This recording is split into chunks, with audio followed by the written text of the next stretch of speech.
अस्सलाम वालेकुम। तकरार ड्रामे दोस्तों ज़बरदस्त तव्हांखे नेक्स्ट एपिसोड जी कहाणी ॿुधाईंदो हलां त नेक्स्ट एपिसोड में हिकु अहिड़ो सीन थियण वारो आहे, उहा तव्हांखे तव्हांजे साम्हूं रखंदासीं। ऐं पहिरियां इन वीडियो खे नंढिड़ो अर्ज़ु आहे त आख़िर ताईं ॾिसो, जीअं का अपडेट तव्हां खां मिस न थिए।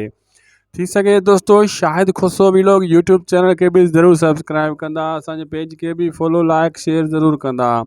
दोस्तों मां तव्हांखे ॿुधाईंदो हलां त हाणे जेको किस्त अचण वारी आहे, तव्हां उन में ॾिसंदव त पहिरीं ॻाल्हि त बख़्त ऐं भावल हाणे का न का अहिड़ी हरकत करण वारा आहिनि मूसा मीर जे ख़िलाफ़ु। त इहा हरकत जी ॻिची में पवंदी। मूसा चई वियो भावल खे, बाबा तूं जेको आहे कॾहिं न कॾहिं पछताईंदे, ऐं वक़्तु जेको आहे तोखे कंहिं न मुसीबत में विझंदो। बिल्कुलु दोस्तों उहो वक़्तु परे न आहे, अचण वारो आहे। पोइ भावल त एॾो पछताईंदो त मूसा जूं ॻाल्हियूं उन खे यादि ईंदियूं, वाकई मूसा सच चयो हुयो।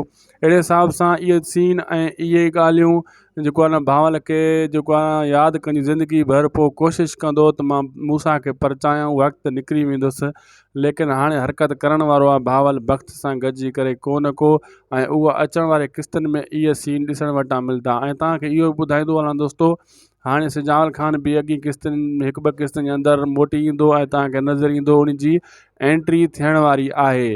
ऐं उहो जीअं ई हिते ईंदो, छाजे करे हिकिड़ी अकबर ग़लती कई आहे त सिजावल ख़ान खे न ॿुधाईं त जेको आहे फसल खे बाहि ॾिनी वई आहे। इहा ग़लती करे अकबर वॾी ग़लती कई आहे। जीअं हू मोटंदो सिजावल त पहिरियों पंहिंजे जेके माण्हुनि खे सटको कुटको ॾींदो, इन्हनि जी बेइज़ती कंदो त तव्हां इहा ज़रूरत कीअं कई, मूंखे छो न ॿुधायो हुयो। उहो चवंदा तूं इलाज में मसरूफ़ हुई, असां सम्झोसीं त इलाजु पूरो थी वञे, मतां वरी तूं परेशान थिए। अकबर चवंदो, उहो चवंदो न तव्हां मूंखे ॿुधायो आहे, मुंहिंजे ॻोठ में हेॾो कुझु वाक़ियो थियो आहे, तव्हां चुप करे वेठा आहियो। पोइ सॼी कहाणी अकबर वारा ॿुधाईंदा, शेर अली छा कयो त गुलण छा कयो। अहिड़े हिसाब सां जेको आहे सॼी कहाणी कोशिशि कंदा त उन खे ॿुधायूं सिजावल ख़ान खे। असांखे ॾींदा इजाज़त दोस्तों, मिलंदासीं नेक्स्ट वीडियो में।